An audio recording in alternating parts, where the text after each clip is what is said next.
सुप्रभात। मैं हूं जगेंद्र राणा।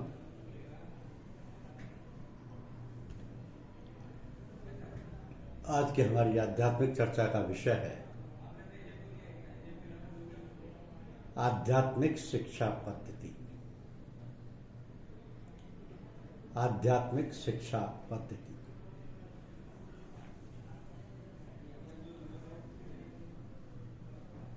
नक्शबंदिया सिलसिले के बुजुर्ग संतों ने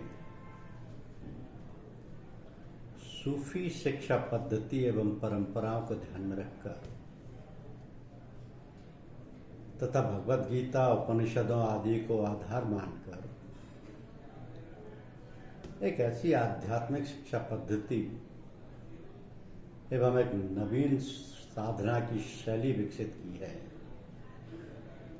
जिसके अंतर्गत साधक को सांसारिक संपदा का त्याग नहीं करना पड़ता है। साधक सांसारिक प्रलोभनों के बीच रहते हुए तथा अपने उत्तरदायित्वों को पूरा करते हुए सतगुरु के मार्गदर्शन में हृदय की आंतरिक पवित्रता के द्वारा आत्म साक्षात्कार करता है। जैसे जैसे सतगुरु शाश्वत सत्य के रहस्य की परतों को एक एक कर शिष्य के सामने खोलता जाता है, त्याग अपने आप उसके स्वभाव में आता जाता है। और जबरदस्ती थोपा गया त्याग शिष्य का भला नहीं कर सकता है। सूफी शिक्षा पद्धति में शिष्य को गुरु के सामने अपना हृदय खाली करके जाना होता है। यहाँ किताबी ज्ञान काम नहीं आता, सारा पूर्व अर्जित ज्ञान भूलना पड़ता है। खाली हृदय में ही गुरु के प्रकाश में सच्चा ज्ञान उतरता है। तो सत्य की खोज में स्त्रियों की भूमिका को शैली में विशेष महत्व दिया गया है। वैदिक काल में स्त्रियों का दर्जा पुरुष के समान ही माना जाता था। ऐसे उदाहरण है जहाँ की युद्ध भूमि में भी स्त्रियां राजा के साथ जाती थीं। कोई भी यज्ञ या धार्मिक अनुष्ठान पूरा नहीं माना जाता था जब तक कि पति पत्नी साथ साथ न बैठे। मध्यकालीन भारत में कुछ सनातनी कट्टरपंथियों द्वारा शास्त्रों की गलत व्याख्या से बाल विवाह, पर्दा प्रथा आदि सामाजिक बुराइयां पनपने लगी तथा समाज में स्त्रियों की दशा नीचे गिरती गई। कुछ धार्मिक उपदेशकों ने यहाँ तक कि कहा कि स्त्रियां बुराई एवं पाप की प्रतिनिधि हैं और आध्यात्मिक उन्नति में बाधक हैं। उन्हें वेदों का अध्ययन करने से भी रोका गया। परंतु सूफी संतों व इस सिलसिले के बुजुर्ग संतों ने हमेशा ये माना कि आत्म साक्षात्कार का ज्ञान प्राप्त करने के लिए परिवार ही एक आदर्श स्थान है। ध्यान में पत्नी के साथ बैठने से आध्यात्मिक उन्नति जल्दी होती है। प्राचीन भारत में प्राय सभी ऋषि मुनि विवाहित जीवन बिताते थे। सूफी संतों ने भी हमारे सामने यही आदर्श प्रस्तुत किया।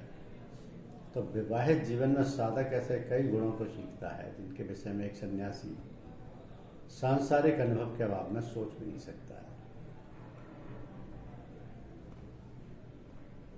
सोच भी नहीं सकता है। भारत में यह आम विश्वास है कि आध्यात्म मार्ग केवल उन वृद्ध पुरुषों के लिए है जिन्होंने संसार को त्याग कर संन्यास ग्रहण कर लिया है। इस भ्रामक विश्वास का मुख्य कारण प्राचीन ग्रंथों में वर्णित जीवन को 4 भागों में बांटने वाली आश्रम व्यवस्था है। ये 4 आश्रम है: बाल आश्रम, गृहस्थ आश्रम, वानप्रस्थ आश्रम और संन्यास आश्रम। प्रत्येक आश्रम का काल 25 वर्ष का है। तो ऐसा कहा गया है कि 75 वर्ष की आयु में संसार छोड़कर संन्यास ग्रहण कर पर्वत, जंगलों या धार्मिक स्थानों पर निवास करना चाहिए। इस नियम का अनुसरण करने का अर्थ है कि 75% वो लोग जो 75 वर्ष की आयु तक जीवित नहीं रह पाते हैं सदैव के लिए आध्यात्म मार्ग से वंचित रह जाएंगे।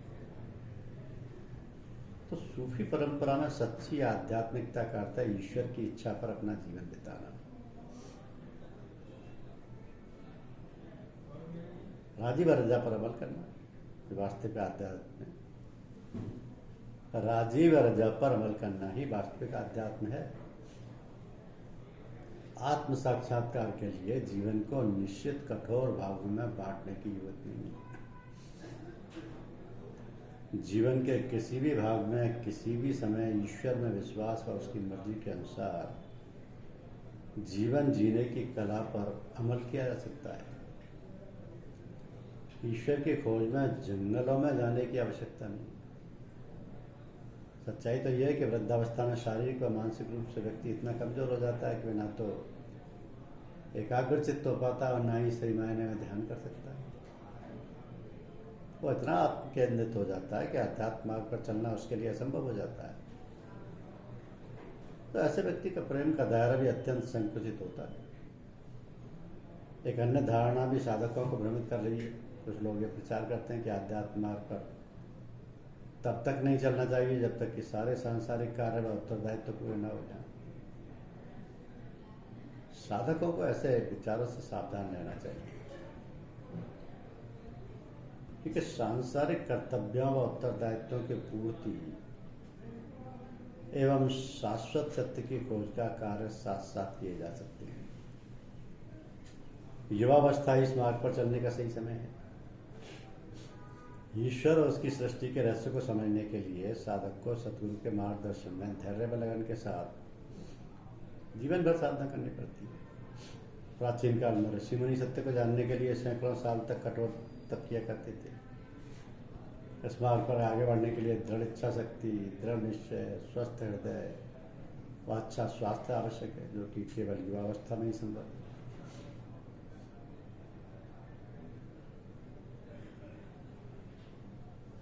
तो सन्यासी प्राय शुष्क हृदय व कठोर स्वभाव वाले होते थे।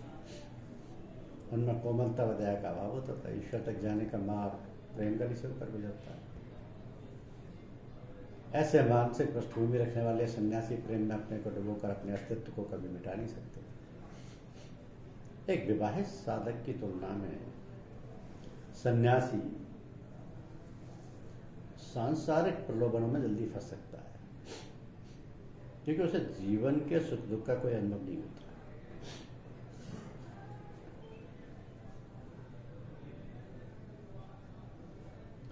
परिवार में स्त्रियों की उपस्थिति एवं उनके सत्संग में भाग लेने से वातावरण में पवित्रता आती है, जो कि आगे चलकर आध्यात्मिक विकास में सहायक होती है। तो बहुत कम लोग आध्यात्मिक शिक्षा और जीवन जीने के ढंग के बीच गहरे संबंध को समझ सकते हैं। सूफी संतों के अनुसार इस मार्ग में उन्नति इस बात पर निर्भर है कि आप कैसे व किस सीमा तक अपने जीवन को पवित्र बना सकते हैं।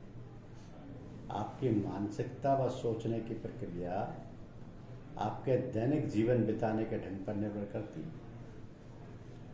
गलत तरीके से कमाई गई दौलत केवल सांसारिकता को ही बढ़ावा देगी।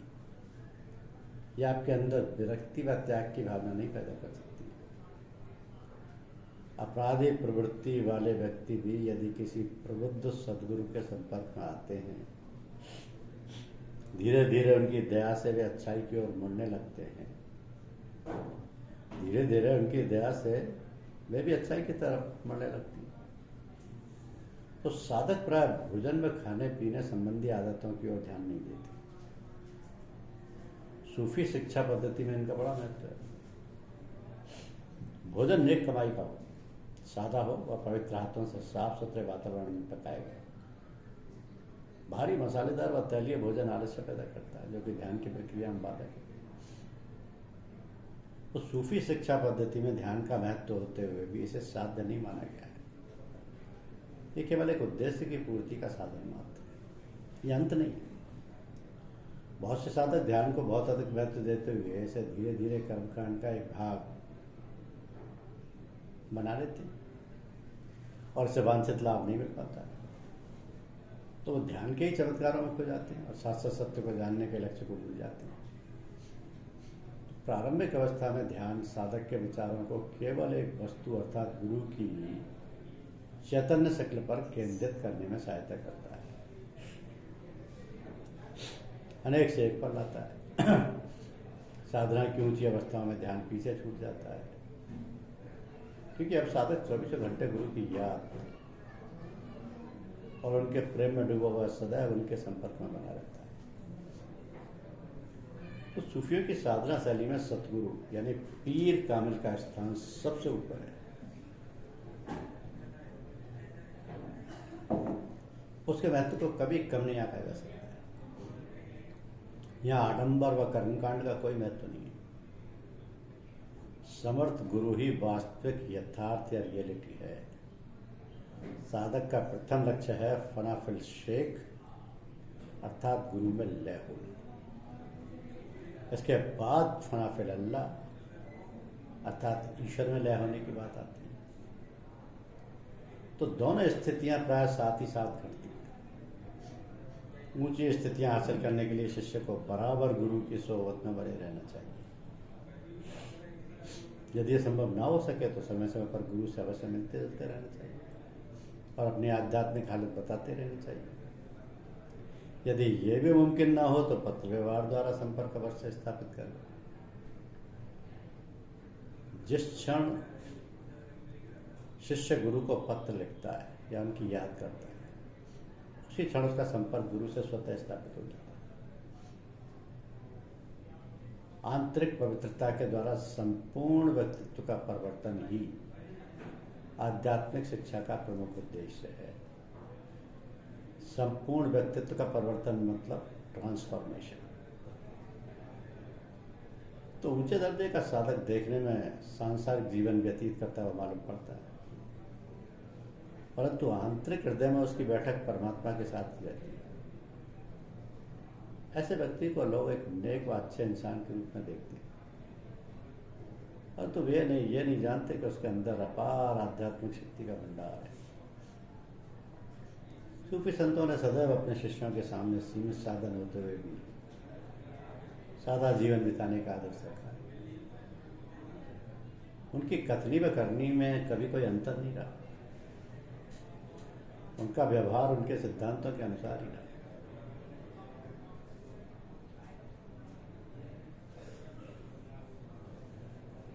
बगैर किसी गिला शिकवा के परम पूज्य लाला जी साहब, परम पूज्य रघुवर दयाल जी साहब, चचा जी साहब, इनका जीवन प्राय मुफलिसी में ही बीता। बगैर किसी गिला शिकवा के इन सभी का जीवन ईश्वर की मर्जी को समर्पित था। सूफियों की शिक्षा प्रणाली में शिष्य केवल शाश्वत सत्य या साक्षात्कार की बात सोचता है। संसार के अन्य सब सुख तुच्छ है। शिष्य इनकी ओर निगाह भी नहीं डालता है। उसका लक्ष्य तो केवल एक ही है, अपने आप को जानना। सदगुरु के पास सांसारिक इच्छाएं लेकर नहीं जाना चाहिए। इस पद्धति की एक विशेषता है कि गुरु शिष्य की इच्छाओं को तब पूर्ण करता है जब उसके अंदर इन इच्छाओं को भोगने की इच्छा नहीं रह जाती। उसका सारा ध्यान तो केवल अपने लक्ष्य की ओर ही रहता है। तो आध्यात्मिक विकास के प्रत्येक चरण को स्वयं अनुभव करके ही आध्यात्मिकता के विज्ञान को समझा जा सकता है। आत्म साक्षात्कार तक केवल सुनी सुनाई बातों से, धार्मिक ग्रंथों के पठन पाठन से या संतों के प्रवचनों को सुनकर नहीं पहुंचा जा सकता है। इस पद्धति में गुरु अपने शिष्यों को इस प्रकार तैयार करता है कि वे ऊपर से नीचे तक चेतना के विकास के प्रत्येक स्तर का स्वयं अनुभव करें। जो कुछ धर्म ग्रंथों में लिखा है वह ऋषि मुनियों का अनुभव है, जिसे उन्होंने कठिन साधना व तपस्या के द्वारा जाना है। ये उनका अनुभव है, तुम्हारा नहीं। इसलिए इन ग्रंथों का ज्ञान तुम्हारी समझ के बाहर है। ये ज्ञान तुम तभी समझ पाओगे जब तुम भी उन्हीं के अनुभवों से स्वयं गुजरोगे। और नए साधकों को कुछ बातों से सावधान रहना चाहिए।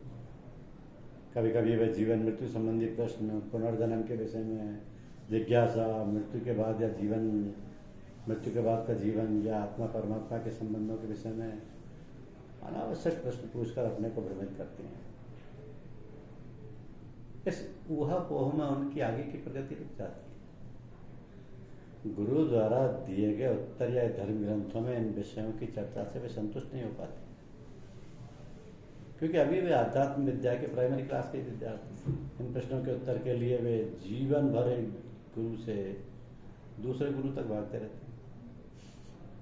तो कक्षा एक का विद्यार्थी मनुष्य का चंद्रमा पर उतरना, हवाई जहाज के उड़ने का रहस्य या रॉकेट टेक्नोलॉजी की जटिलता को कभी नहीं समझ सकता है।